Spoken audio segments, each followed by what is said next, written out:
तो exercise 5.6 question number 7, x is equal to sine cube T divided by cos 2t। बड़ा अच्छा question है अपने आप में। करने के लिए कुछ है इसके अंदर। y को एक्सप्रेस किया जा रहा है cos cube T divided by cos 2t, और यहां पे भी हमें as usual dy upon dx ही कैलकुलेट करना है। x और y हमारे दोनों के दोनों फंक्शन ऑफ t हैं। ये भी टी में एक्सप्रेस किया गया, ये भी टी में एक्सप्रेस किया गया, तो एज यूजुअल यहां से क्या मिलने वाला है? यहां से मिलने वाला है dx अपॉन dt। चलो देखते हैं इसको क्या क्या मिलेगा। अब देखो, something in numerator something in denominator, तो क्लियर कट मैसेज क्या है कि भाई कोसेंट रूल तो लगेगा ही लगेगा। कोशेंट रूल कहता है कोसेंट रूल की डिनोमिनेटर का होल स्क्वायर। जैसे ही मैंने इसका होल स्क्वायर किया तो अंडर रूट एलिमिनेट हो जाएगा, पहली बात। डिनोमिनेटर एज इट इज, ये मैंने देखो एज इट इज लिख रहा हूं। डेरिवेटिव ऑफ न्यूमरेटर, तो सबसे पहले x की पावर n वाला 3 साइन स्क्वायर टी, पावर बाहर एक पावर कम, साइन टी के डेरिवेटिव की मल्टीप्लाई। ये तो हुआ हमारा denominator as it is, derivative of numerator minus, इसके बाद न्यूमरेटर एज इट इज और डेरिवेटिव ऑफ डिनोमिनेटर। देखो डिनोमिनेटर क्या था, अंडर रूट कोस टी था ना, तो सबसे पहले तो अंडर रूट पे नजर पड़ेगी ना हमारी। तो जब अंडर रूट पे नजर पड़ेगी तो अंडर रूट एक्स की कंसेप्ट लगेगी, जो हमें देगी 1 अपॉन टू रूट एक्स, और जिसको हमने एक्स माना उसके डेरिवेटिव की जब मल्टीप्लाई करेंगे तो माइनस साइन 2t और 2t का 2। तो ये हमारा कंप्लीट हो गया देखो यहां तक। अब देख लेते हैं क्या क्या रिड्यूस होता है। एक तो हमारा 2 कैंसिल होता हुआ नजर आ रहा है, पहली बात।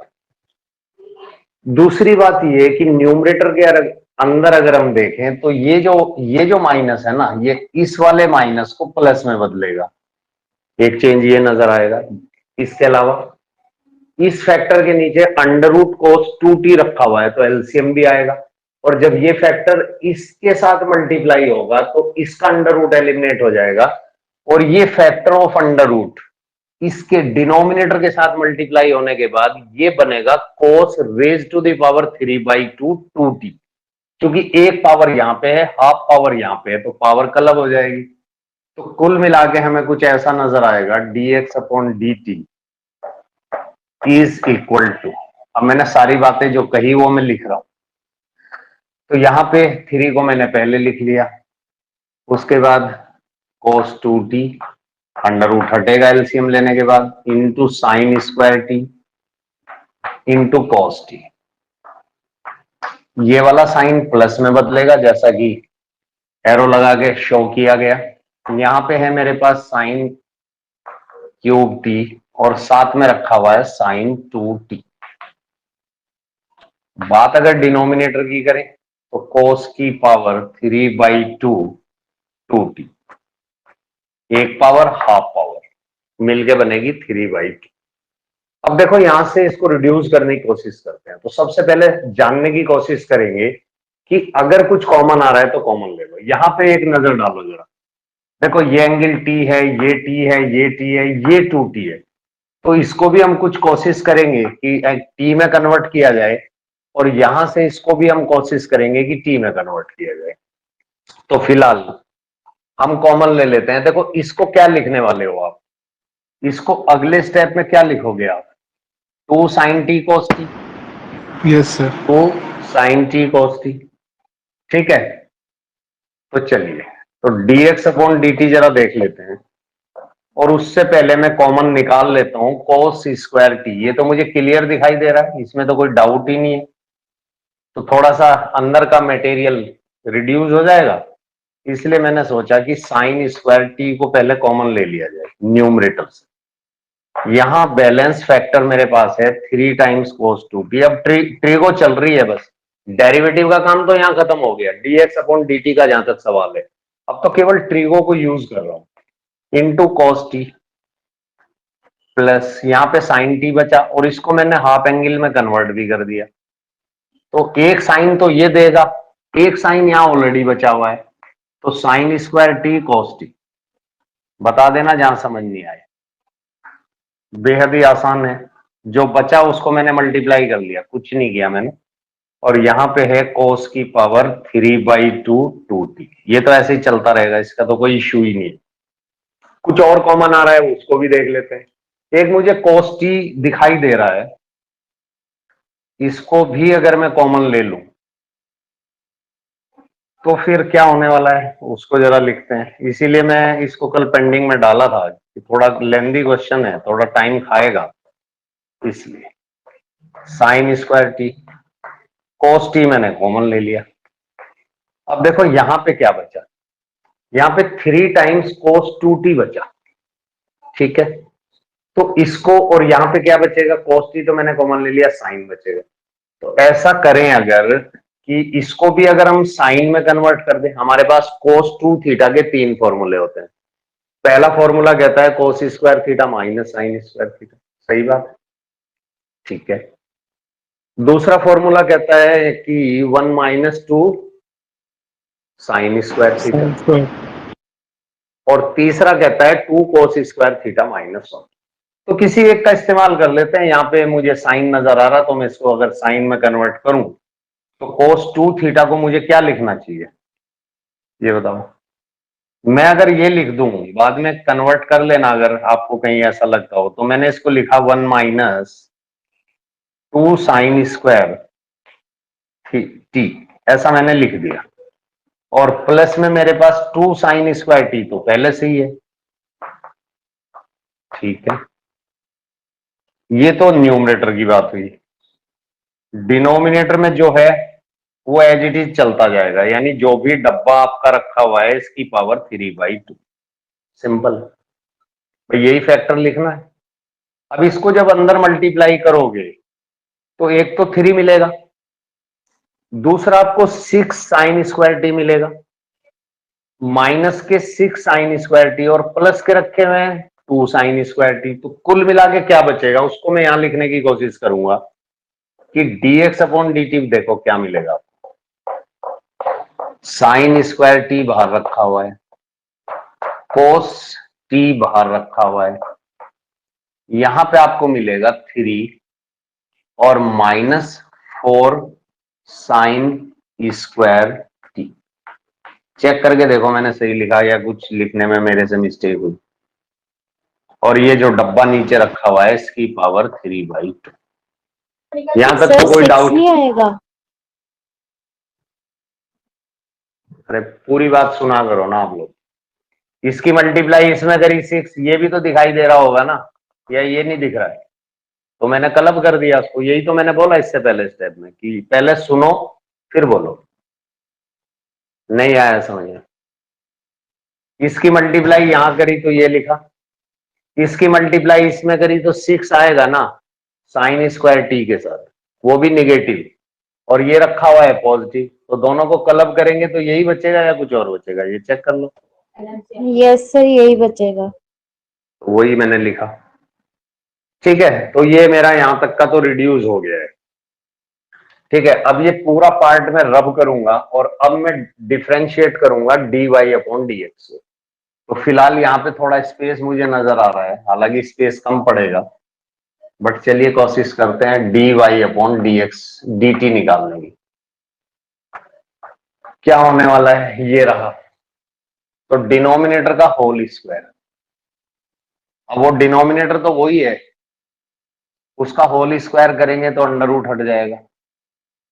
फिर आपका डिनोमिनेटर एज इट इज, यानी कि cos 2t। Derivative of numerator, पहले x की पावर n लगेगा, पावर को बाहर किया, एक पावर को कम किया, फिर इसके डेरिवेटिव की जब मल्टीप्लाई करूंगा तो माइनस, वो मैंने यहां लगा दिया, साइन t आएगा, ये हुआ।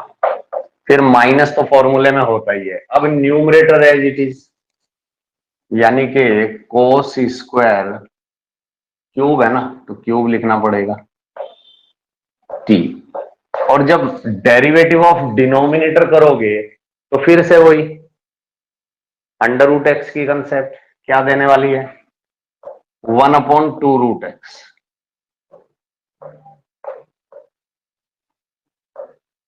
और इसके डेरिवेटिव की मल्टीप्लाई फिर से साइन आएगी जो इसको प्लस करेगी, ये प्लस में बदलेगा और यहां पे आएगा sin 2t और 2t का 2। अब ये देखो फ्रेम से बहुत ज्यादा बाहर चला गया, काफी ज्यादा बाहर ये फ्रेम से चला गया। कुछ इस तरीके से देखना पड़ेगा आपको फिलहाल, ठीक है। क्या क्या कटता है, एक तो 2 कैंसिल हो रहा है, ये 2 गया। उसके बाद हम एलसीएम लेंगे, ये फैक्टर यहां मल्टीप्लाई होगा और यहां से हमें मिलेगा dy/dt इज इक्वल टू। अब इसमें फिर आपका ट्री को स्टार्ट हो जाती है, देखो ये यहां मल्टीप्लाई होगा -3 टाइम्स cos 2t, साथ में रखा हुआ है cos स्क्वायर t और क्या रखा हुआ है sin t, प्लस के बाद क्या मिलेगा आपको, आपको मिलेगा cos क्यूब t और इस sin 2t को मैं लिख सकता हूं 2 sin t cos t, जैसे पहले वाले पार्ट में लिखा था सेम इसमें लिखा। एलसीएम चला जाएगा इसके साथ और इसके साथ मल्टीप्लाई होने के बाद पहले पार्ट की तरह cos raise to the power 3/2 2t ये आएगा। कॉमन देख लेते हैं, dy/dt। न्यूमरेटर से देखो क्या कॉमन है, कॉमन का जहां तक सवाल है cos स्क्वायर t कॉमन आ रहा है, sin t भी कॉमन आ रहा है। ये कॉमन लेने के बाद पॉजिटिव फैक्टर को मैं पहले लिख रहा हूं, मैंने cos स्क्वायर कॉमन लिया तो एक cos ये बचा और एक cos ऑलरेडी मेरे पास था तो ये मिलके हो जाएगा 2 cos स्क्वायर t और sin t तो मैं कॉमन ले ही चुका हूं। यहां से ये पूरा फैक्टर एलिमिनेट हो चुका है, बचा क्या -3 टाइम्स cos 2t। अब 2t का क्या करना है अगले स्टेप में समझेंगे इसको। और डिनोमिनेटर जो भी है cos 2t है, इसकी पावर 3/2। अब हमने dy/dx निकाल लिया, हमने dy/dt निकाल लिया, अब हमें dy/dx तक पहुंचना है, ठीक है। चलिए तो भाई dy/dx तक पहुंचना है।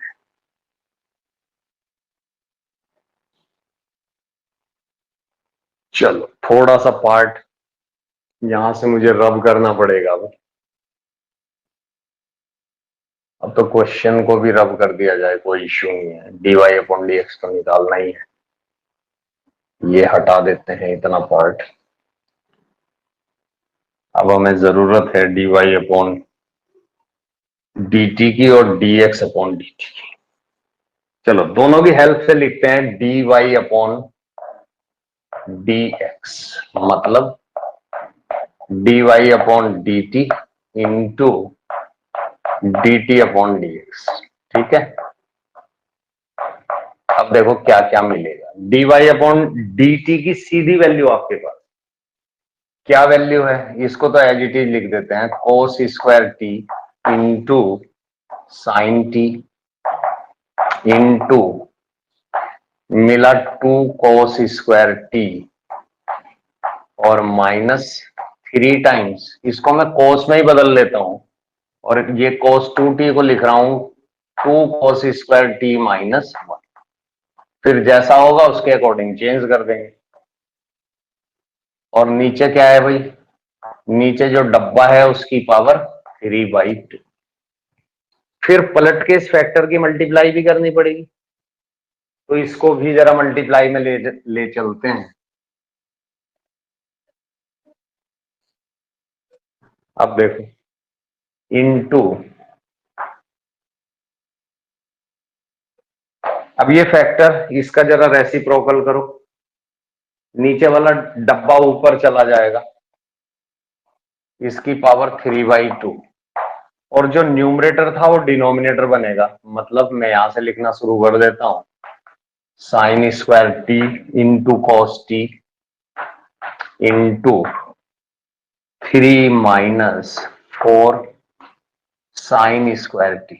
इतना लिखने के बाद अब सब कुछ ट्रिगो पे ही बेस्ड है। अब ट्रिगो की जो कंसेप्ट है, जो फॉर्मूले हैं, उसको यूज करते हुए इसको हमें रिड्यूस करना है। क्या क्या कटा?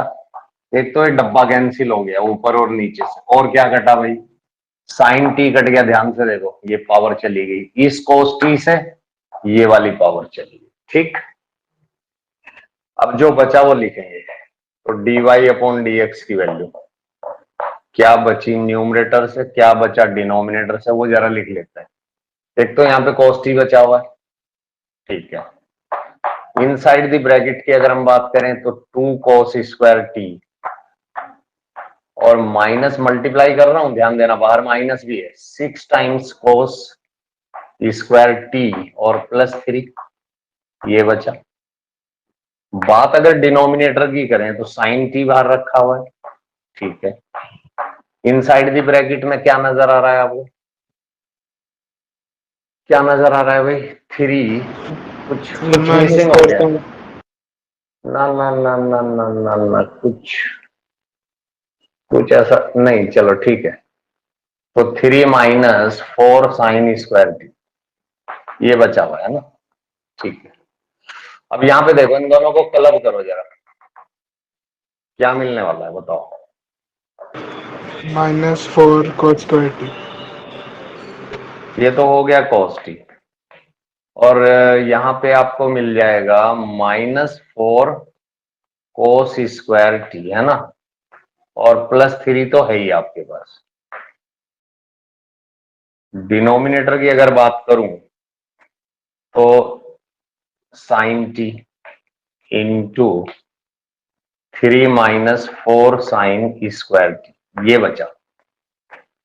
अब देखो यहां पे इनमें तो कुछ कैंसिल नहीं हो रहा ना, लेकिन एक चीज समझ में आ रही है कि अगर इस फैक्टर को मैं अंदर ले जाऊं और माइनस कॉमन ले लूं,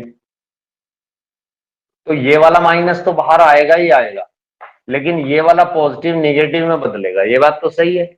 और कोस को अंदर मल्टीप्लाई करें तो इसका मतलब ये हो गया कि dy अपॉन dx की वैल्यू फिर आपको कैसी दिखेगी ये बताओ? माइनस तो बाहर आ चुका है, कोस जब अंदर जाएगा और इस फैक्टर के साथ मल्टीप्लाई होगा तो 4 cos क्यूब टी नजर आने लगेगा और -3 cos टी नजर आएगा। सही लिख रहा हूं ना? वहीं यस अगर सर। मैं डिनोमिनेटर की बात करूं, इसको जरा अंदर अगर मैं मल्टीप्लाई करूं तो 3 साइन टी और -4 साइन क्यूब टी, ये कुछ नजर आएगा। अब इसको ध्यान से देखो बिल्कुल, सर cos और 3। इसको भी ध्यान से देखो। तो कुछ कहने की कोशिश कर रहे हैं दोनों फैक्टर। Yes sir. तो ऊपर वाला क्या कह रहा है उसकी बात सुन लो जरा। उसने तो कहा -cos3t, cos3 थीटा का फॉर्मूला रखा हुआ है। अगर मैं टी को थोड़ी देर के लिए थीटा मान लूं, यस सर। और डिनोमिनेटर की अगर हम बात करें तो वो साइन साइन 3 थीटा का 3t। फॉर्मूला। तो भाई कोस अपॉन साइन, मैं कोस अपॉन बोल रहा हूं और एंगल भी सेम है, तो इसको फिर हम कोट cot। कोट कोट लिख सकते हैं ना। तो ये हो गया -cot3t, और this is the reduced and final answer. इसलिए मैंने कल इसको पेंडिंग में डाला। अब आपको समझ आ गई होगी कि मैंने इसको पेंडिंग में क्यों डाला। थोड़ा सा कैलकुलेटिव पार्ट ज्यादा था, डेरिवेटिव वाला पार्ट उतना कुछ नहीं था। डेरिवेटिव तो दो दो लाइन का लगा लो, एक ही लाइन का लगाओ देखा जाए तो। बाकी तो सारा कुछ ट्रिगो की हेल्प से रिड्यूस करते गए और यहां तक पहुंचे। तो एक दो बार आप करोगे तो आपको बहुत ही अच्छे से समझ भी आ जाएगा। तो ये था हमारा क्वेश्चन नंबर 7। इसके बाद ये वाली एक्सरसाइज आपकी ओवर हो जाती है, और इसके बाद हम नेक्स्ट आइटम शुरू कर रहे हैं, और वो है हमारा सेकंड ऑर्डर डेरिवेटिव। चलिए। तो सेकंड ऑर्डर डेरिवेटिव की बात करेंगे अब, और यहां पे मैं लिख देता हूं सेकंड ऑर्डर डेरिवेटिव। ये आपका नेक्स्ट टॉपिक होने वाला है, सेकंड ऑर्डर डेरिवेटिव। कुल मिला के अगर मैं y मेरा कोई फंक्शन है, अगर मैं इसका फर्स्ट ऑर्डर डेरिवेटिव निकालूं विद रेस्पेक्ट टू x, तो मुझे इसको लिखना चाहिए dy अपॉन dx। डिफरेंशिएट करने के बाद राइट साइड में कुछ मिल ही जाएगा। अगर इसको मैं फिर से डिफरेंशिएट करूं, अगेन डिफरेंशिएटिंग, तो dy dx is nothing but it is the differential coefficient. किसको डिफरेंशिएट कर रहा हूं? dy अपॉन dx को। तो राइट साइड को भी करना पड़ेगा, राइट साइड करने के बाद जो भी आ जाए, तो इसको कंबाइंड करके हम बोलते हैं d2y अपॉन dx स्क्वायर। ऊपर वाले को 2 पढ़ते हैं, ध्यान देना। इस पावर, जो पावर के रूप में आपको नजर आ रहा है, इसको 2 पढ़ेंगे और इसको स्क्वायर पढ़ेंगे। तो 2 का मतलब हो गया ये ऑर्डर को रिप्रेजेंट कर रहा है, सेकंड ऑर्डर को। ठीक है, इसकी दूसरी रिप्रेजेंटेशन होती है, जैसे dy अपॉन dx को हम लोग क्या लिखते हैं? हम लोग कुछ ऐसा भी लिखते हैं, इसको y1 लिख देते हैं कुछ किताब वाले, कुछ किताब वाले इसी को y डैश लिख देते हैं, इसी को कुछ किताब वाले f डैश x लिख देते हैं। ठीक है, इसी को कुछ किताब वाले डिफरेंशियल कोफिशिएंट ऑफ y लिख देते हैं। ठीक है, इस टाइप से। ओके, इसी तरीके से अगर मैं सेकंड ऑर्डर की बात करूं, तो उसको मैं लिखूंगा d2y अपॉन dx स्क्वायर, या फिर उसको लिखेंगे y2, या फिर उसको रिप्रेजेंट करेंगे y डबल डैश से, या फिर उसको रिप्रेजेंट करेंगे f डबल डैश x से। और ये रिप्रेजेंटेशन आपको देखने को ना के बराबर मिलेगी, लगभग नेग्लिजिबल, लगभग नेग्लिजिबल। ठीक है, तो ज्यादातर या तो d2y अपॉन dx स्क्वायर, या y2, या y डबल डैश, या f डबल डैश, तो यही मिलेगा आपको ज्यादातर। ठीक है, इसका मतलब हो गया सेकंड ऑर्डर डेरिवेटिव, इसका मतलब हो गया फर्स्ट ऑर्डर डेरिवेटिव। तो मोटे मोटे तौर पे अगर हम इसको समझने की कोशिश करें, तो इसका मतलब ये हुआ भाई, किसी भी फंक्शन का फर्स्ट ऑर्डर निकाला जाए और उसको अगर फिर से हम डिफरेंशिएट कर दें, तो we will get the second order derivative. ये है इसका मतलब। एक दो एग्जांपल से समझने की कोशिश करते हैं, देखते हैं। चलो, सेकंड ऑर्डर डेरिवेटिव की बात हम कर ही रहे हैं। यहां पे जैसा कि एक बहुत ही बेसिक सा मैं एग्जांपल ले रहा हूं, एग्जांपल नंबर 38 की मैं बात कर रहा हूं। यहाँ पे इसमें क्या कहा गया है? इसमें ये कह रहे हैं कि find d2y upon dx square, यानी कि सेकंड ऑर्डर डेरिवेटिव निकाला जा रहा है। या फिर इसको हम ऐसा भी लिख सकते थे कि y2 बताओ, या हम इसको ऐसा भी लिख सकते थे कि y डबल डैश बताओ, या हम इसको ऐसा भी लिख सकते थे कि f डबल डैश x बताओ। सबका मतलब एक ही, सेकंड ऑर्डर डेरिवेटिव। तो कुल मिला के y क्या है? y है हमारा x cube plus 10x। Second order तक जाना है, इसका मतलब सबसे पहले तो फर्स्ट ऑर्डर ही निकलेगा ना। तो चलिए फर्स्ट ऑर्डर डेरिवेटिव निकालते हैं। तो हम इसको लिखेंगे differentiating with respect to x। तो भाई y का derivative as usual dy upon dx, सही बात है। राइट हैंड साइड की बात करें, x क्यूब, x की पावर n लगेगा, पावर बाहर एक पावर कम। बात अगर 10x की करें, तो उसका डेरिवेटिव तो अब तक याद हो चुका होगा आपको, sec स्क्वायर x होता है। फिर यहां पे लिखेंगे again differentiating with respect to x, यानी कि एक बार फिर से इसको डिफरेंशिएट किया जा रहा है। तो इसका क्या हो जाएगा? d2y upon dx square. Right side में आ जाओ, x की पावर n लगेगी, पावर बाहर एक पावर कम। अब जब यहाँ पे sec स्क्वायर x का करोगे, तो पहले नजरें इस पे पड़नी चाहिए आपकी पावर पे, तो x की पावर n लगेगा। पावर को बाहर किया, एक पावर कम की, जिसको x माना उसके डेरिवेटिव की मल्टीप्लाई की, sec x इंटू 10x। और इसको मैं जानबूझ के ब्रैकेट में लिख रहा हूं ताकि आपको अच्छे से समझ में आ सके कि पहले x की पावर n लगाया गया, फिर जिसको x मान के फॉर्मूला लगाया उसके डेरिवेटिव की मल्टीप्लाई की गई। अगले स्टेप में क्या करोगे? अगले स्टेप में बस इसको डायरेक्ट मल्टीप्लाई कर दोगे, और तो कुछ होने वाला नहीं है। तो यानी कि फाइनली आप लिखने वाले हो d2y अपॉन dx स्क्वायर की वैल्यू क्या? 6x plus 2 times sec square x into 10x। तो कुल मिला के क्या? सबसे पहले फर्स्ट ऑर्डर, उसके बाद फिर से डिफरेंशिएट करो, सेकंड ऑर्डर, एक बार और करेंगे तो थर्ड ऑर्डर, फिर करेंगे फोर्थ ऑर्डर, और ऐसे बढ़ता जाएगा। लेकिन हमारे सिलेबस में सेकंड ऑर्डर तक ही।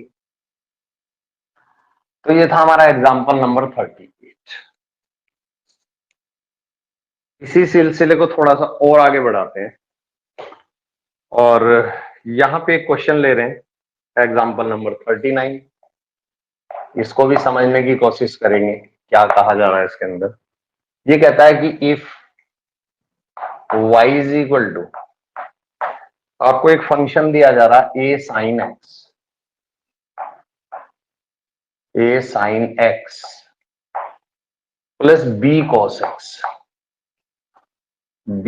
x, और you have to prove that d2y upon dx square plus y is equal to c।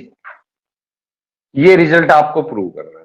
तो रिजल्ट के अंदर जो भी रिजल्ट आपको प्रूव करना है उसके अंदर आपको देखना ये होता है कि भाई हाईएस्ट ऑर्डर डेरिवेटिव किस ऑर्डर का यूज हुआ है। तो सेकंड ऑर्डर हुआ है, इसका मतलब हमें हर हाल में सेकंड ऑर्डर तक तो जाना पड़ेगा। तो पहले तो फर्स्ट ऑर्डर होते हुए ही तो सेकंड जाएंगे ना, तो सबसे पहले तो फर्स्ट ही ऑर्डर निकलेगा। तो यहाँ पे लिखोगे differentiating with respect to x, तो y का as usual dy upon dx आप लिखने वाले हो। चलो राइट साइड की अगर हम बात करें, a तो कांस्टेंट है, साइन का cos, और cos क्या देगा? माइनस साइन दे देगा। फिर से आपको डिफरेंशिएट करना पड़ेगा, तो फिर यहां पे लिखोगे again differentiating with respect to x. और मैं इसलिए लिख रहा हूं, दोनों क्वेश्चनों में मैंने जानबूझ के लिखा है ताकि आप भी जब अपनी प्रैक्टिस करो तो ये लिखना ना भूलो, ठीक है। तो इसका क्या होने वाला है? इसका तो हो जाएगा d2y upon dx square, second order में बदल जाएगा फर्स्ट ऑर्डर। बात अगर इसकी करें तो ये कांस्टेंट है और cos का derivative as usual minus sine x होता है, तो वो आपने लिखा, और माइनस b कांस्टेंट और वो भी मल्टीप्लाई में एज इट इज साइन का cos। और अगर मैं राइट साइड से माइनस कॉमन ले लूं तो माइनस कॉमन लेने के बाद जो मुझे ब्रैकेट में दिखाई दे रहा है, अगर मैं उसको बहुत ही ध्यान से देखूं तो क्या ये y के इक्वल नहीं है जो मुझे दिया गया था क्वेश्चन के अंदर? ध्यान से देखिए। Yes, sir. तो इसका मतलब यार इसकी वैल्यू को तो y लिखा ही जा सकता है भाई, ये तो हमें गिवन था। तो राइट हैंड साइड में माइनस वाई मिला, लेकिन हमें तो राइट हैंड साइड में जीरो चाहिए ना, और जीरो तो तब होगा ना जब रखे हुए सारे फैक्टर जितने भी रखे हुए हैं, यहां तो एक ही रखा हुआ है, अगर सबको ट्रांसपोज कर दिया जाए लेफ्ट हैंड साइड में तो राइट हैंड साइड अपने आप ही ऑटोमेटिक जीरो हो जाएगी। तो जैसे ही हमने y को ट्रांसपोज किया लेफ्ट हैंड साइड में, राइट हैंड साइड जीरो में बदलती हुई नजर आई, और फिर हमने देखा कि यार यही तो हमारा रिक्वायर्ड रिजल्ट है, यही तो हमें लाना था। एक तरीका। दूसरा तरीका ये हो सकता था कि हम d2y अपॉन dx स्क्वायर की वैल्यू इसकी लेफ्ट हैंड साइड में डाल देते जो रिजल्ट हमें प्रूव करना था। तो यहां पे हम लिखते टेकिंग लेफ्ट हैंड साइड। जब हमने इसकी लेफ्ट हैंड साइड ली तो भाई लेफ्ट हैंड साइड तो क्या है इसकी? d2y upon dx square plus y, और d2y अपॉन dx स्क्वायर की वैल्यू तो ये है ना मेरे पास, क्या है? माइनस a साइन एक्स और minus b cos x, plus क्या करूंगा? y की वैल्यू रखनी बाकी है, y तो क्वेश्चन में दिया हुआ है मेरे को, वो क्या है? a साइन एक्स और प्लस b कॉस एक्स। और जब मुझे राइट हैंड साइड जीरो देखना मांगता है तो इसका मतलब तो दिमाग में क्लियर मैसेज आता है कि सब कुछ तो कटने वाला है। ये नेगेटिव था, ये पॉजिटिव था, ये नेगेटिव था, ये पॉजिटिव था, सब कुछ कैंसिल होने के बाद मुझे क्या मिला? 0। और यही तो मेरी राइट हैंड साइड है, यही तो प्रूव करना था। तो एक तरीका ये भी इसका हो सकता है। तो अगर आप डायरेक्ट अप्रोच करो, वेल एंड गुड। अगर कुछ समझ में नहीं आ रहा किसी पर्टिकुलर क्वेश्चन में, तो वो तमाम वैल्यूज जो डिजायर हैं उसकी लेफ्ट हैंड साइड में डाल दो, तो राइट हैंड तक पहुंच जाओगे आप। तो ये भी एक तरीका था। ठीक है, तो ये आप पे डिपेंड करता है कि आप कौन से मेथड को चूज करते हो, या फिर करते वक्त आपके दिमाग में कौन सा मेथड आ जाता है, या कौन सा आपको इजी लगता है। जो भी क्लिक कर जाए, दोनों ही अपनी अपनी जगह सही, तो उसी का आप इस्तेमाल करोगे। तो ये था हमारा एग्जाम्पल नंबर 39। इसके बाद हम और एक इंपॉर्टेंट एग्जाम्पल को कंसीडर कर रहे हैं, और दैट इज एग्जाम्पल नंबर 40 यानी कि 40। यहां पे दिया जा रहा है कि if y is equal to 3 times e raise to the power 2x plus 2 times e raise to the power 3x, और what we have to prove that d2y upon dx square minus 5 times dy upon dx plus 6 times y is equal to 0। ठीक है, highest order derivative को देखा अपने result के अंदर, second order नजर आया। तो सेकंड ऑर्डर का रास्ता तो फर्स्ट ऑर्डर से होते हुए ही आएगा। तो first of all we will calculate dy upon dx means first order derivative, and after getting the first order derivative we will go for second order derivative। तो सबसे पहले डिफरेंशिएट कर देते हैं विद रेस्पेक्ट टू x। चलिए, y का derivative as usual dy upon dx, right side में आए e की पावर x। ठीक है, अब कितने स्टूडेंटों को समझ आ गया कि मैंने जो लिखा वो ठीक ही लिखा? ये जरा चेक करके यस सर, बताओ। सही लिखा है। Yes, sir. भाई e की पावर x का e की पावर x, और जिसको x माना उसके डेरिवेटिव की मल्टीप्लाई 2 आएगी। 3 मेरे पास पहले से है, मैंने क्लब किया और मल्टीप्लाई कर दिया। ठीक है, सेम कहानी यहाँ पे भी हुई। तो ये मेरा हुआ। तो ये तो चलो फर्स्ट ऑर्डर हो गया। इसके बाद सेकंड ऑर्डर निकालना है, तो फिर से मैंने डिफरेंशिएट किया। एरो की मदद से मैं लिख पा रहा हूं यहाँ पे कि भाई again differentiating with respect to x. इस एरो का ये मतलब है, लेकिन आपको तो पूरा लिखना है। तो यहां से क्या होने वाला है? यहां से होने वाला है 12e की पावर 2x। यहां से क्या होने वाला है? यहां से होने वाला है 18e की पावर 3x। ये होने वाला है। अगर मैं यहां से ही वहां तक जाना चाहूं तो देखो क्या करना पड़ेगा। मेरे पास है सर g2y 6 कॉमन अपॉन ले लेंगे। dx square. सुन लो, इतनी जल्दी भी नहीं है। दो आसान तरीका तो ये था कि सारी वैल्यू उठा के इसमें डाल दिया होता, सब कुछ कट जाता। सबसे आसान तरीका तो यही है, सीधा वैल्यू उठा के यहाँ पे डाल देते हैं। चलिए, इसकी टेकिंग लेफ्ट हैंड साइड, क्योंकि जब तक हम इसको रिड्यूस करेंगे तब तक तो रिजल्ट ही आ जाएगा। जो प्रूव करना है उसकी लेफ्ट हैंड साइड ले लो। ये रही लेफ्ट हैंड साइड। सबसे पहले लिखेंगे value d2y upon dx square की। क्या है भाई? 12e raise to the power 2x plus 18 times e raise to the power 3x minus 5 times dy upon dx, और ये रहा आपका dy upon dx। 6 times e raise to the power 2x plus 6 times e raise to the power 3x, और क्या है?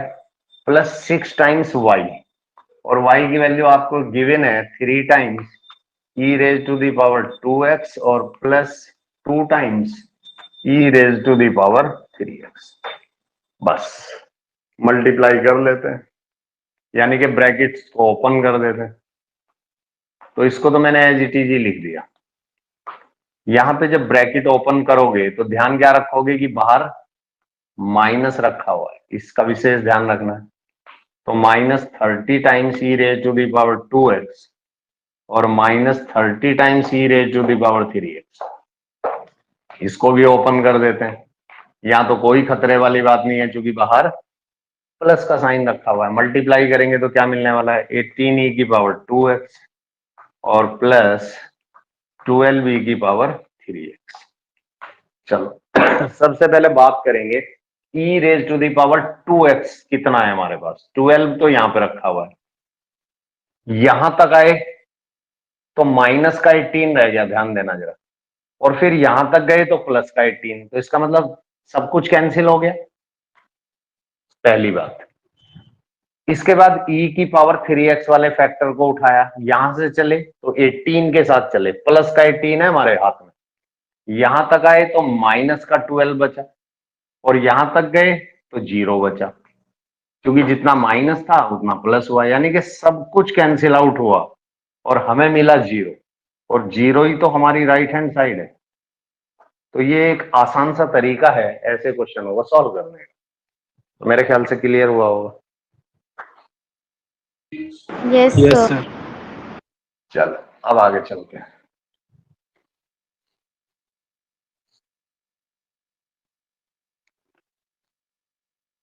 तो ये कुछ इलुस्ट्रेशन थे आपके जो मैंने ट्राई करने की कोशिश की क्वेश्चन नंबर 40 के साथ। एक और इंपॉर्टेंट क्वेश्चन है जिसको एग्जाम्पल नंबर 41 में दिया गया, इसको भी जरा ट्राई करते हैं। तो यहाँ पे कहते हैं कि if y is equal to sine inverse x, ये दिया गया, और आपको क्या प्रूव करना है, कहता है कि show that 1 minus x square into y2 लिखूं या d2y अपॉन dx स्क्वायर ही लिख दूं, क्वेश्चन में तो ऐसा ही लिखा गया, और minus x times dy upon dx is equal to 0। हमारे रिजल्ट के अंदर highest order derivative second order use हुआ है, इसका मतलब अंडरस्टूड है कि हमें सेकंड ऑर्डर तक तो जाना है। सेकंड ऑर्डर का रास्ता तो फर्स्ट ऑर्डर से ही होता हुआ जाएगा, तो सबसे पहले फर्स्ट ऑर्डर निकाल लेते हैं। जब हम इसका फर्स्ट ऑर्डर डेरिवेटिव निकालेंगे तो अपने को क्या मिलेगा, बताओ क्या मिलेगा, यहां से मिलेगा dy अपॉन dx, और मैंने लिख दिया differentiating with respect to x। ये बताना बेहद जरूरी है कि भाई किसकी रेस्पेक्ट में डिफरेंशिएट कर दें।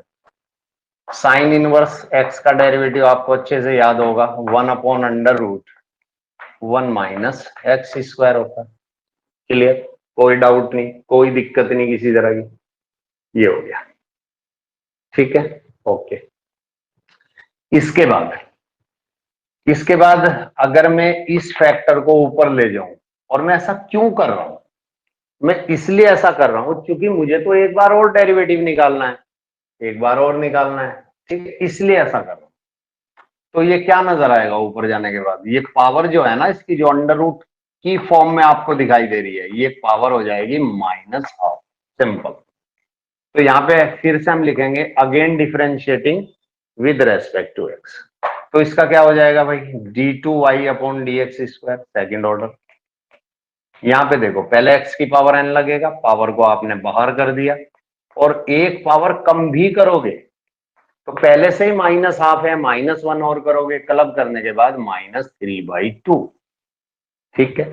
और जिसको x माना उसके डेरिवेटिव की मल्टीप्लाई तो करनी पड़ेगी, तो -2x यहां से मिल जाएगा, -2x आपको यहां से मिल जाएगा, ठीक है। यानी कि सेकंड ऑर्डर निकालना था वो तो हमने निकाल दिया, अब बात है कि कैसे मैनिपुलेट करके हम ये शो करें। अब देखो ये वाला जो माइनस है ना, ये तो इस वाले माइनस को प्लस में बदल देगा, पहली चेंज, 2 कैंसिल हो जाएगा, दूसरी चेंज। हम क्या कर रहे हैं, इसको नीचे लाके जरा पॉजिटिव करके देखते हैं कैसा दिखेगा। तो हमने इसको लिखा d2y upon dx square is equal to, ऊपर x बचा हुआ है ध्यान रखना, और ये नीचे आएगा तो पॉजिटिव हो जाएगा, यानी 1 माइनस एक्स स्क्वायर की पावर 3/2, और 3/2 का मतलब आप समझते हो, एक पावर इंटू हाफ पावर। पहले ये बताओ, Yes, ये बात समझ में आ रही है, ठीक है, बहुत बढ़िया बात है। और अगर आपको ये बात समझ में आ रही है तो हमारा रिजल्ट की डिमांड क्या है, हमारे रिजल्ट की डिमांड ये है कि ये वाला फैक्टर 1 माइनस एक्स स्क्वायर ये नजर आना चाहिए सेकंड ऑर्डर के साथ। तो क्यों ना हम इस वाले फैक्टर को यहां से उठा के और इधर क्रॉस कर दें। जब इधर क्रॉस करेंगे तो 1 माइनस एक्स स्क्वायर, और इसको यहीं छोड़ देते हैं, into d2y upon d x square. अब बात अगर हम राइट साइड की करें तो वहां पे क्या बचा हुआ है, x अपॉन बचा हुआ है, या मैं इसको कुछ ऐसा लिख दूं तो आपको ज्यादा अच्छा समझ में आएगा, x into 1 upon under root 1 minus x square. ऐसा मैंने जानबूझ के लिखा, इसलिए जानबूझ के लिखा कि इतने पार्ट को जिसको मैं डॉटेड कर रहा हूं, क्योंकि मुझे रिजल्ट में ये थोड़ी चाहिए, मुझे तो नहीं चाहिए अंडर रूट का कोई भी फैक्टर। क्या मैं इसकी जगह ये लिख सकता हूं, dy अपॉन डी एक्स, क्योंकि भाई dy Yes. Upon d x, dy upon d x की ही तो वैल्यू थी 1 upon under root 1 minus x square. तो इसकी जगह तो मैं dy अपॉन डी एक्स बिल्कुल क्लियरली लिख सकता हूं। और अगर मैंने ऐसा किया तो फिर मुझे कुछ ऐसा नजर आएगा कि 1 minus x square into d2y upon d x square is equal to x times dy upon d x. लेकिन हम तो राइट हैंड साइड में जीरो देखना चाहते हैं, इसका मतलब जो भी कुछ राइट हैंड साइड में रखा हुआ है उसको ट्रांसपोज कर लो लेफ्ट हैंड साइड के अंदर, तभी जीरो दिखाई देगी आपको। और जैसे ही ट्रांसपोज किया आपको आपका रिजल्ट ही मिल गया। ट्रांसपोज जैसे ही करोगे आपको तो आपका रिजल्ट ही दिखाई देने लगेगा ना भाई, यही तो प्रूव करना था, is equal to zero, hence proved, या नहीं? Yes, sir. तो एक तरीका ये था, दूसरा तरीका यहाँ वैल्यू डाल दी जाती, सब कट पिट जाता, आपको पता ही है, राइट हैंड साइड आ जाती। तो दोनों तरीके में से जो आपको अच्छा लगे। क्या और कोई अप्रोच हो सकती थी, वो भी समझने की कोशिश करेंगे इसी क्वेश्चन के अंदर, कि अगर हमने कुछ हटके सोचा होता। और हटके क्या सोचा होता, हटके कुछ ऐसा सोचा होता कि यार इसी इनवर्स को ही खत्म कर दें अगर, ये भी तो हो सकता था ना। तब क्या हो जाता, तब तो ये हो जाता ना कि x is equal to sine y, कुछ ऐसा हो जाता। और अगर मैं इसको डिफरेंशिएट करता विद रेस्पेक्ट टू x तो मुझे क्या मिलता, x का तो 1 हो जाएगा ना लेफ्ट साइड में, और साइन वाई क्या दे देगा, कोस वाई, और y का dy अपॉन डी एक्स। सही बात है, ये मिल जाएगा। इसको अगर मैं इसके नीचे ले जाऊं तो क्या मैं लिख सकता हूं dy अपॉन डी एक्स की वैल्यू 1 अपॉन कोस वाई, जिसको मैं साइन सेक वाई भी लिख सकता हूं। और इसके बाद मुझे फिर से डिफरेंशिएट करना है, तो again differentiating with respect to x, क्योंकि मुझे तो d2y अपॉन डी एक्स तक भी जाना है।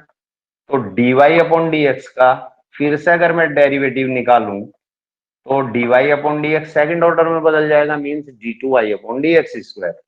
और इसकी अगर मैं बात करूं तो ये हो जाएगा sec x into tan x और into d y upon d x. देखो मैं y लिख रहा हूं लेकिन बोल x रहा हूं, क्योंकि पेरेंट फॉर्मूला तो मैंने x के रूप में याद कर रखा है, लेकिन अपने ब्रेन को इतना शार्प रखना है कि भाई क्या बोल रहे हो और क्या लिख रहे हो, वो इंपॉर्टेंट है। तो ये हो गया। लेकिन देखने वाली बात यह है कि यार क्वेश्चन में तो ऐसा कुछ मांगता ही नहीं, वो ट्रिग्नोमेट्रिक फंक्शन तो नहीं चाहिए उसको, तो कोई इश्यू नहीं है, d2y upon d x square तो चाहिए ना, उसको तो पकड़ के रखा। ठीक है, राइट साइड में गए, इसको मैंने लिखा 1 अपॉन कोस वाई, लिख ही सकते हैं सेक वाई को, तो इसमें तो कोई इश्यू नहीं है। और इसको क्या लिख दे, इसको लिख देते हैं sine y upon cos y, ऐसा लिखा जा सकता है। और इनटू में कौन, d y upon d x. ठीक भाई, कोई इश्यू नहीं। ये अगर इसकी मल्टीप्लाई करें तो कैसा मिलेगा, कोस स्क्वायर वाई, है ना। तो यानी कि d2y upon d x square is equal to, ऊपर तो साइन वाई बैठा हुआ है। अच्छा, साइन वाई को क्या आप x लिख सकते हो, यहां से देख के बताओ। Yes, sir.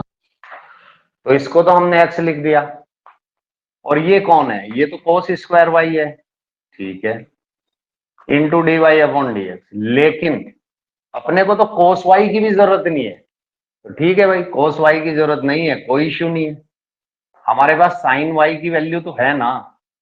और कोस वाई को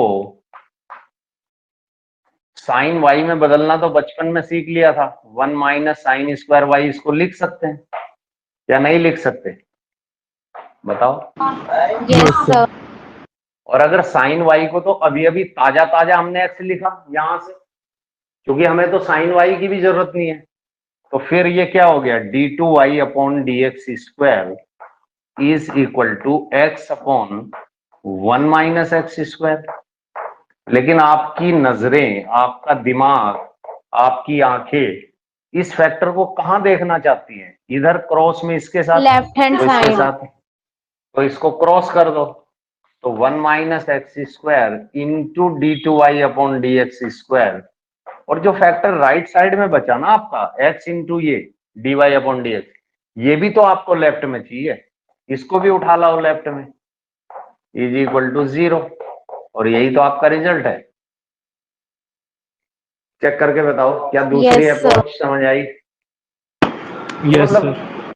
किसी भी अप्रोच से आप जा सकते हो, जरूरत यह है कि भाई ट्रिगो पे आप लोगों की पकड़ कितनी अच्छी है, उसके ऊपर सब कुछ डिपेंड करता है, क्योंकि जितनी भी ट्रिग्नोमेट्रिक रेशोज होती हैं वो सब एक दूसरे में कन्वर्टेबल होती है, किसी भी रेशो को आप किसी भी रेशो में बदल सकते हो, वो सारे फॉर्मूले कन्वर्जन हमें आना चाहिए, तो उससे हमारा रिजल्ट निकालना उतना ही आसान हो जाता है।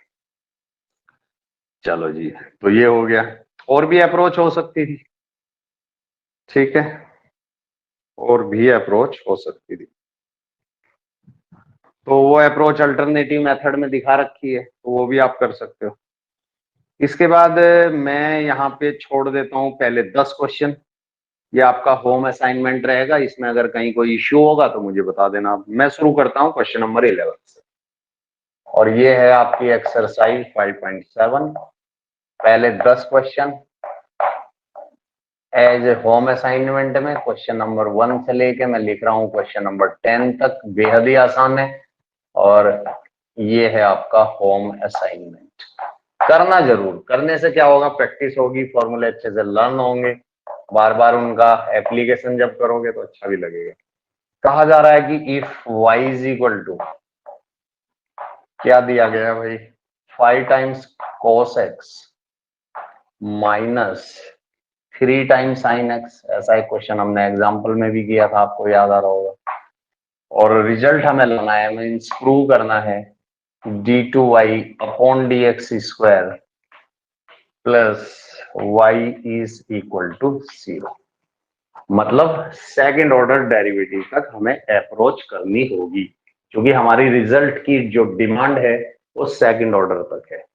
तो चलिए चलते हैं, सबसे पहले तो फर्स्ट ऑर्डर डेरिवेटिव की ही बात कर लेते हैं, तो यहाँ पे लिखेंगे differentiating with respect to x, y का डेरिवेटिव हमेशा की तरह dy upon d x, right side में गए तो cos क्या दे देगा, माइनस साइन दे देगा, 5 तो कांस्टेंट है, मल्टीप्लाई में था तो ऐसे ही रहने वाला है, और यहां से मिलेगा साइन क्या देगा, कॉस दे देगा, तो ये तो बेहद ही आसान है। ठीक है, सेकंड ऑर्डर के लिए चलते हैं, तो फिर से इसको डिफरेंशिएट कर देते हैं, तो d y upon d x का जो डेरिवेटिव होगा फिर से, तो वो सेकंड में बदल जाएगा, यहां से मिलेगा कॉस एक्स, और ये माइनस देगा, वो माइनस इस वाले माइनस को प्लस में बदल देगा। ठीक, अब देखो ये सब साइन कोस तो रिजल्ट की डिमांड ही नहीं है, इसका मतलब ये इनको तो खत्म होना चाहिए।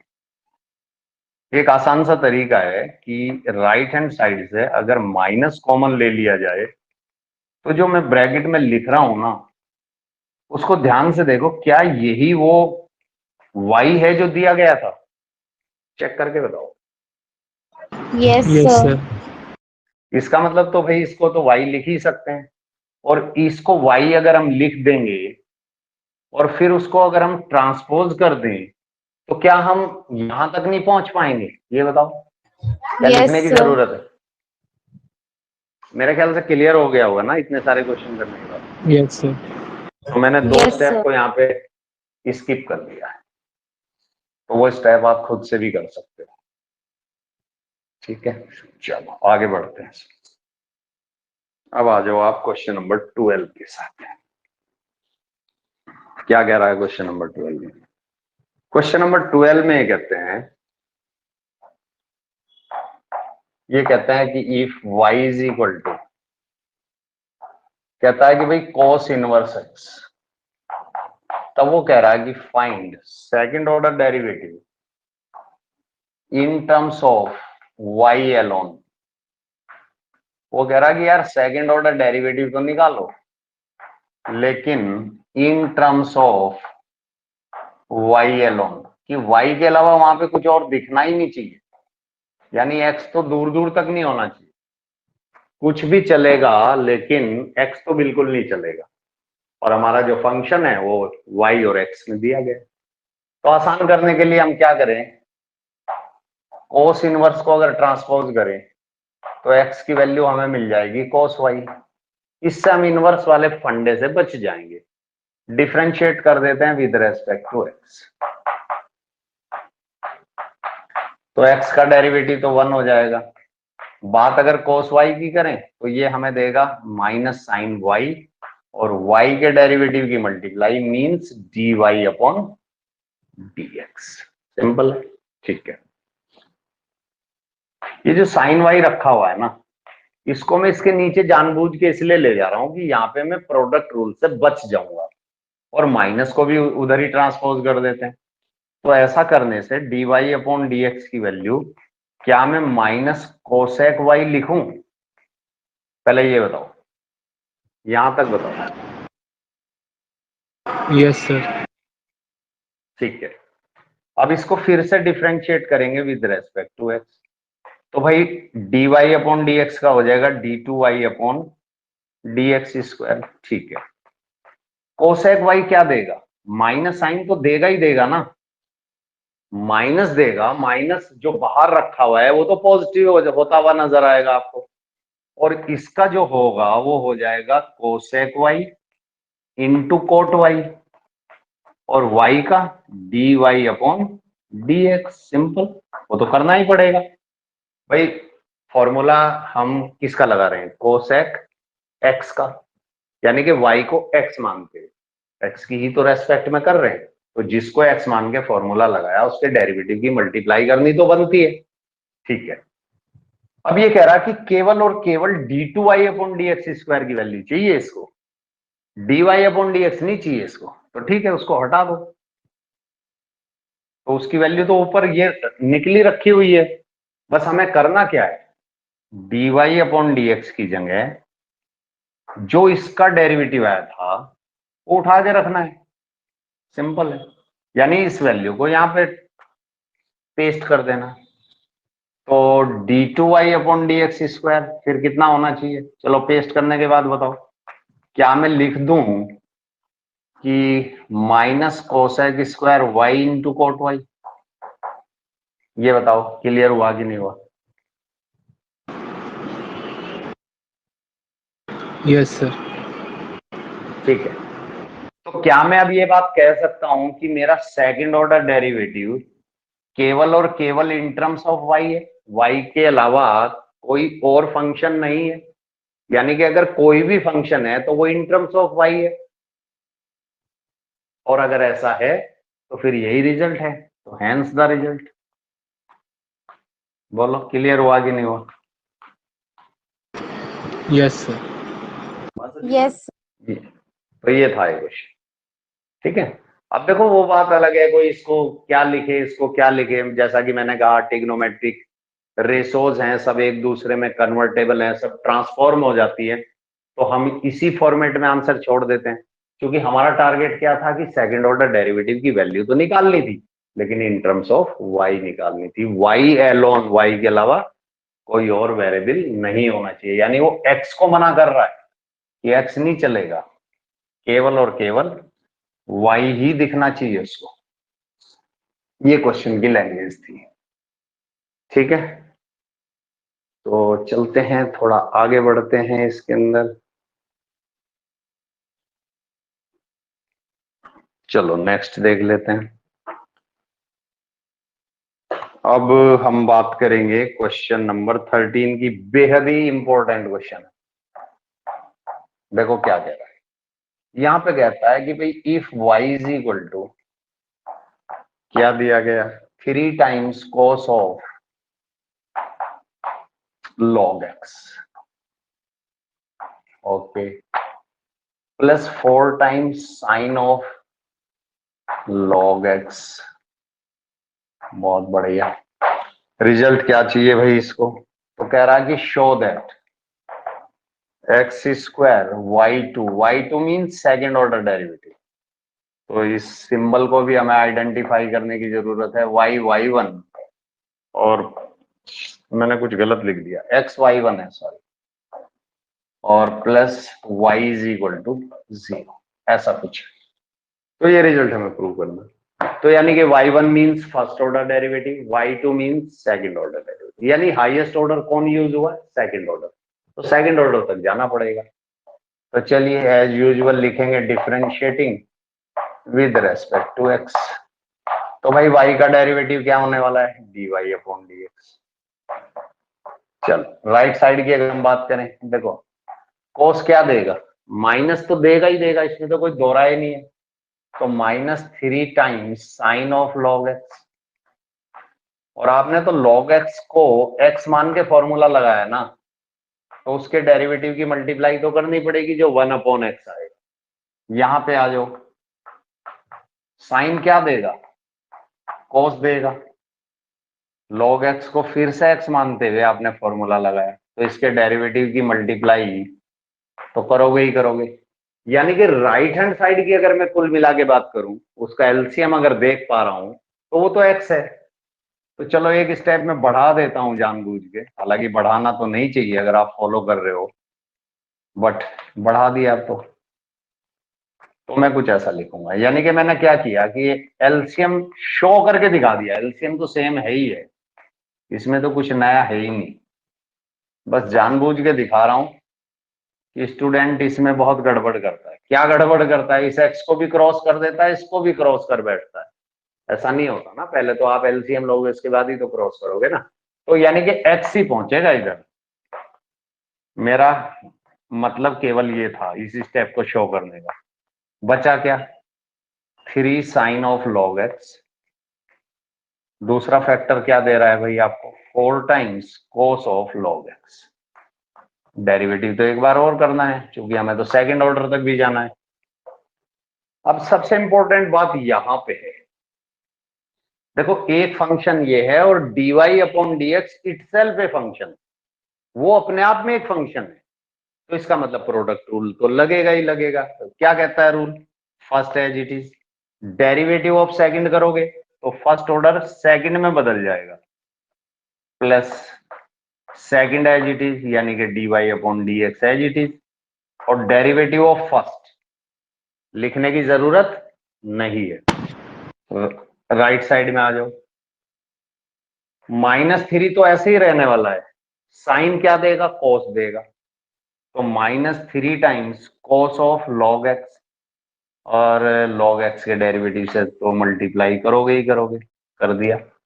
यहां पे आओ, कोस क्या देगा, माइनस माइनस देगा, साइन। वो माइनस इसको निगेटिव में बदलेगा। तो -4 times sine of log x, और भाई लॉग एक्स के डेरिवेटिव की मल्टीप्लाई करोगे तो 1 अपॉन एक्स। तो अब मैं वो स्टेप दोबारा नहीं लिखूंगा, आप समझ गए होंगे कि राइट हैंड साइड का जो एलसीएम आएगा वो तो एक्स ही आएगा। Yes sir. Yes sir. और अब जब वो क्रॉस में जाएगा तो केवल एक्स जाता हुआ दिखना चाहिए आपको, ये नहीं होना चाहिए इसको भी मल्टीप्लाई कर दिया और उसको भी कर दिया, जिसके लिए मैंने इस स्टेप को लिखा था। तो राइट हैंड साइड का एलसीएम लिया, एक्स आया, एक्स दिखाई देना चाहिए क्रॉस में जाता हुआ। तो जब एक्स आपको क्रॉस में जाता हुआ दिखेगा तो यहाँ पे एक्स स्क्वायर हो जाएगा, into d2y upon dx square, plus इसके साथ भी एक्स जाएगा क्योंकि क्रॉस मल्टीप्लाई में तो ये भी बैठा हुआ है। ओके, अब आ जाओ आप राइट हैंड साइड में, समझ लो ये हट चुका, ये भी हट चुका, पहले वाली टर्म नेगेटिव, दूसरे वाली भी नेगेटिव, और अगर माइनस कॉमन ले लूं तो क्या बचने वाला है, 3 times cos of log x, और plus 4 times sine of log x. और ये जो ब्रैकेट में आपको नजर आ रहा है ना, मैं बल्कि स्क्वायर ब्रैकेट कर देता हूं।